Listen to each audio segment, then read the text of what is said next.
클릭해 주셔서 감사합니다. 보험회사와 맞짱뜨기, 오늘은 85번째 영상으로서 계약자한테 보험계약 무효 확인 및 부당이득금 반환 청구 소송을 제기했다가 패소한 MG손해보험 주식회사의 사례를 영상으로 준비했습니다. 제가 지난 영상에서도 여러 차례 말씀을 드렸습니다만은 요새 보험회사들은 몸이 아파서 입원을 많이 하는 계약자들에게 그 계약자의 보험계약을 소멸시킬 목적으로 보험계약자를 보험 사기로 고소하거나 계약자한테 보험계약 무효 확인 및 부당이득금 반환 청구 소송을 무차별적으로 제기하고 있습니다. 실제로 계약자가 보험 사기를 저질렀거나 그랬을 경우에 보험 사기로 고소하거나 민사소송을 제기하는 것은 얼마든지 정당하다고 할 수 있으나 보험 사기 혐의도 없는데 단지 입원을 많이 했다는 이유로 계약자를 고소하고 민사소송을 제기하는 보험회사의 행태는 비난받아 마땅합니다. 오늘은 MG손해보험이 경기도 이천에 사는 의뢰인 장모 씨를 상대로 보험계약 무효 확인 및 부당이득금 반환 청구 소송 제기한 것을 살펴보겠는데, 원고는 장모 씨의 계약을 보험 사기로 몰아서 과거에 지급했던 보험금 2,900만 원을 전액 보험회사한테 반환을 하고, 장모 씨가 체결한 보험계약 2건은 보험 사기를 목적으로 체결한 계약이므로 민법 103조에 의해서 무효이다, 이렇게 주장을 하면서 소송을 제기를 했습니다. 원고는 피고가 입원을 할 때 그 입원비 일당을 지급하는 그런 계약들을 다수 체결한 뒤 입원 치료가 필요하지 아니함에도 불구하고 계속적으로 반복적으로 과잉 입원을 하면서 보험회사로부터 보험금을 지급받은 사람이라고 진술을 하고 있습니다. 보험가입 내용을 보면은 상해로 입원을 하거나 질병으로 입원했을 때 입원비 일당으로 지급되는 것도 있지만, 상해로 인해서 병원에 입원했을 때 병원에 내는 진료비를 지급해주는 상해 의료비와 질병으로 입원을 했을 때 병원에 내는 진료비를 보상해주는 질병 입원 의료비가 가입이 되어 있습니다. 피고 장모 씨는 2009년 10월 4일부터 2017년 1월 8일까지 대략 한 7년 정도 가까이 총 286일의 입원을 하였는데, 그 입원으로 인해서 MG손해보험 회사가 계약자한테 지급한 2,971만 원을 지급하였는데, 이것이 전액 다 부당 이득이므로 반환을 해야 한다고 주장을 하고 있는 것입니다. 얼른 봤을 때는 286일이라 엄청난 입원 일수로 보이지만, 이거는 7년 동안 총 입원 일수이기 때문에 1년에 대략 한 40일 정도의 입원밖에 되지 않습니다. 더구나 이 피고 장모 씨는 연령이 70세가 넘은 고령이기 때문에 여기저기 몸이 아파서 연간 40일 정도 입원한 거기 때문에 그리 많은 입원이라고 볼 수도 없습니다. MG손해보험은 이 소장에서 계약자 장모 씨에게 자신의 소득이나 재정 형편에 비하여 지나치게 과대한 액수의 보험료 납입은 보험 계약자에게 보험 사고가 발생하지 않을 경우 대부분 보험료를 전혀 돌려받지 못하는 점에서 보험 계약의 사행 계약으로 성격만이 전면적으로 드러나는 것이므로 민법 제103조에 위배되어 무효라고 주장을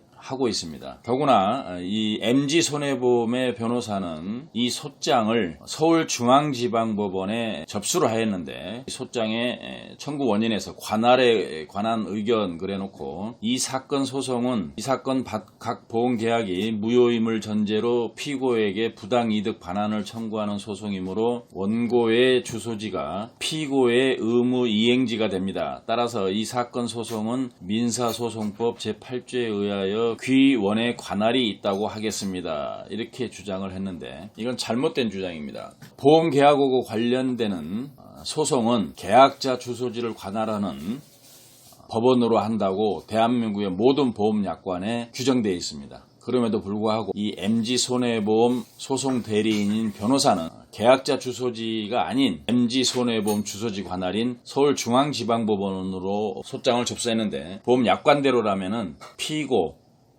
장모 씨의 주소지 경기도 이천시를 관할하는 의원으로다가 소장을 제출했어야 타당합니다. 대한민국에서 판매되고 있는 모든 생명보험과 손해보험 약관에는 관할법원이라고 하는 규정이 정해져 있습니다. 이 관할법원이라고 하는 규정은 이 보험계약과 관련된 소송은 반드시 보험계약자의 주소지를 관할하는 법원으로 합니다 라고 하는 규정인데, 다만 보험회사와 계약자가 합의하여서 관할법원을 달리 정할 수는 있습니다. 하지만 보험회사와 계약자가 합의하여 관할법원을 달리 정하지 않는 한 이 보험계약과 관련된 소송은 무조건 보험계약자의 주소지를 관할하는 법원으로 하여야만 합니다. 하지만 이 사건 원고 MG손해보험은 관할법원을 자신의 주소지인 서울중앙지방법원으로 하였는데, 이는 피고 장모 씨의 주소지를 관할하는 지원으로 하지 않고 서울중앙지방법원으로다가 소를 제기한 것은 약관 위배입니다. 원고 MG손해보험의 소송 대리인인 변호사는 약관에서 정한 관할법원도 이해하지 못한 채 서울중앙지방법원을 관할법원으로다가 제기한 것입니다. 그렇다면은 MG손해보험 주식회사가 제기한 소송의 선고 결과는 어떠했을까요? 결과는 MG손해보험회사의 패소입니다. 판결문의 주문을 살펴보면은 원고의 청구를 모두 기각한다. 원고는 이 보험계약이 장모 씨가 보험금을 편취하기 위해 체결한 계약이므로 민법 103조에 의해서 무효이니까 그동안 지급했던 보험금 2,900만 원은 부당이득금이기 때문에 전부 반환할 책임이 있다, 이렇게 주장하면서 소송을 제기했는데, 그러한 원고의 청구를 모두 기각한 겁니다. 따라서 소송 비용은 원고인 MG손해보험이 부담한다, 이렇게 판결이 났습니다. 정당한 판결입니다. 장모 씨의 입원 치료 내역을 보면은 총 12번에 걸쳐서 입원을 했는데, 70세의 고령에서 걷다가 넘어져가지고 둔부 염좌로 인해서 9일 입원, 그 다음에 역시 넘어져서 뇌진탕으로 24일 입원, 기타 관절염, 두통 증후군, 청골, 장골 염좌, 우측 슬부 관절, 허리뼈 골절 등 여러가지 이런 척추 관련 질환으로다가 해서 총 286일을 입원을 했고, 이게 7년 동안 그렇습니다.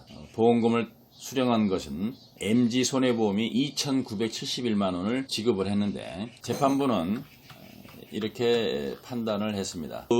피고의 이 사건 입원 치료 내역은 총 입원 일수가 286일이기는 하나, 그 기간이 2009년 10월 4일부터 2017년 1월 8일까지 약 7년 3개월간의 장기간에 걸쳐 이루어진 것이어서 이를 월 단위로 환산하였을 경우 약 3.28일에 불과하고, 특히 앞서 본 이 법원의 대한의사협회에 대한 진료기록감정 촉탁 결과 중 정형외과 회신 부분에서 통상적인 입원 치료 기간을 초과하는 것으로 회신된 59일만을 대상으로 월 입원 일수를 환산할 경우에는 약 0.67일에 지나지 않아서 과도한 입원으로 보기에는 무리가 있다. 더구나 피고는 1946년생으로 고령의 여성이고, 이 피고가 위 병원들을 선정하여 입원한 것에 의심할 만한 사정이 보이지 않고, 또한 위 병원들 중 상당수는 대학병원이나 종합병원 등 사회적 인지도가 높은 병원이거나 경기 도립의료원 소속 병원이며,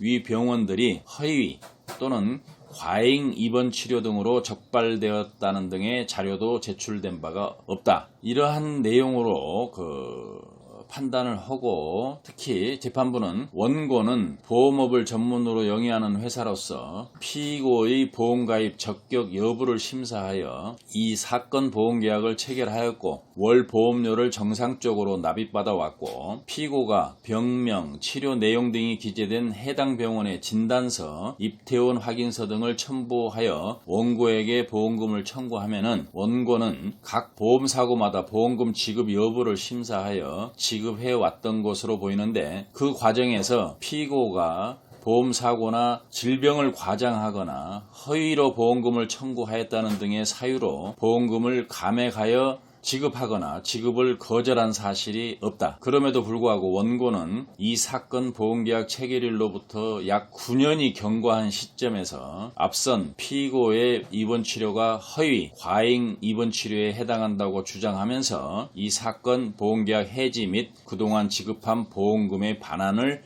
구하고 있다. 그러므로 피고가 허위, 과잉 입원 치료를 받았음을 전제로 하는 원고의 이 사건 보험계약 해지 확인 청구 및 부당이득 반환 청구는 받아들일 수 없다. 따라서 원고의 청구는 이유 없으므로 이를 기각하기로 하여 주문과 같이 판결한다. 이렇게 판결을 하였습니다. 그래서 주문 내용은 아까 말씀드린 것과 같이 원고의 청구를 모두 기각한다. 소송 비용은 원고가 부담한다. 이렇게 판결이 된 것입니다. MG손해보험 주식회사가 피고 장모 씨에게 지급한 보험금 2,900만 원이 부당이득금이라고 주장하고 있는데 어처구니가 없는 것은 보험 계약의 그 내용 중에 상해 의료비 보상 특별약관이라는 게 있습니다. 이 상해 의료비 보상 특별약관이라는 것은 피보험자가 상해로 병원에서 입원한 경우에 환자가 병원에 실제로 부담한 의료비를 전액 수익자에게 지급하는 내용입니다. 그렇다면은 이 장모 씨가 넘어지거나 다쳐서 병원에 입원해가지고 100만 원의 진료비가 나왔다 그러면은 병원에 100만 원을 내고 그 영수증을 MG손해보험회사에 제출하면은 MG손해보험은 100만 원만 장모 씨에게 지급을 한 겁니다. 이런 상해 입원 의료비를 부당이득금이라고 2,900만 원에 포함시킨 것인데 너무도 어이가 없습니다. 그것뿐만이 아닙니다. MG손해보험 회사가 부당이득금이라고 주장하는 2,900만 원 안에는 장모 씨가 질병으로 입원을 해서 MG손해보험으로부터 받은 질병 입원 의료비도 있는데 이 질병 입원 의료비 특별약관의 내용을 보면은 피보험자가 질병으로 병원에서 입원을 해가지고 치료를 받은 경우 환자가 병원에 낸 진료비의 80% 해당액을 보상해주는 내용입니다. 그렇다면 장모 씨가 질병으로 병원에 입원해서 100만 원을 진료비로 냈다면 MG손해보험은 장모 씨한테 100만 원의 80%인 80만 원만 지급을 하는 겁니다. 그렇다면 장모 씨는 병원비는 100만 원을 내고 MG손해보험으로부터 80만 원만 보상을 받았기 때문에 이익이 남기는커녕 오히려 20%가 손해입니다. 이런데도 MG손해보험은 이 질병 입원 의료비마저도 편취 금액이라고 하면서 부당이득금이기 때문에 반환을 해야 한다고 소장에서 주장하고 있는데 보험의 법리 및 보험의 이치도 전혀 모르는 엉터리 소송이라고 밖에 생각이 되지 않습니다. 입원비 일당 같은 경우는 환자가 과잉 입원을 함으로써 과잉 입원 일수만큼 이익을 취할 수 있다고 볼 수 있으나 아까 말씀드렸던 상해 입원 의료비나 질병 입원 의료비 같은 경우는 병원에 낸 진료비 이상으로 보상을 해주지 않기 때문에 아무리 많은 입원을 하더라도 피보험자한테 이익이 발생될 일이 없습니다. 그래서 부당이득이라고 보는 그 자체가 정말 어이없는 주장입니다. 선고 결과에 따라서 피고 장모 씨의 소송 대리인인 저희 법무법인 행복은 이 사건에 대해서 소송 비용 확정 신청을 위해서 신청서를 3일 전에 법원에 접수했습니다. MG손해보험은 이 1심 판결에 대해서 승복하고 항소를 하지 않았기 때문에 재판은 이미 확정이 됐고 저희들은 3일 전에 원고 MG손해보험이 소송을 함으로써 장모 씨가 변호사 선임비 등 금전적 손해를 봤기 때문에 MG손해보험을 상대로 소송비용 확정 신청을 한 겁니다. 판결문에도 주문의 2번 항목을 보면 소송비용은 원고가 부담한다 이렇게 주문에 기재가 되어 있기 때문에 원고는 MG손해보험이므로 저희는 소송비용을 청구했는데 대략 400여만 원 이상 MG손해보험으로부터 소송비용을 받을 것으로 예상이 됩니다. 이 영상을 보시는 저희 구독자 여러분께서도 이와 유사한 소송을 제기받으면은 그대로 묵과하거나 방임하거나 아니면은 나홀로 방어를 했다가 불리한 상황을 받지 마시고 저희한테 의뢰를 하셔서 정당하게 방어를 해서 승소하고 소를 제기한 보험회사한테 소송 비용까지 청구해서 받아내시기 바랍니다. 오늘도 이 끝까지 영상을 봐주신 구독자 여러분께 감사를 드리고 이후에 더욱 유익한 영상으로 찾아뵐 것을 약속드리겠습니다. 감사합니다.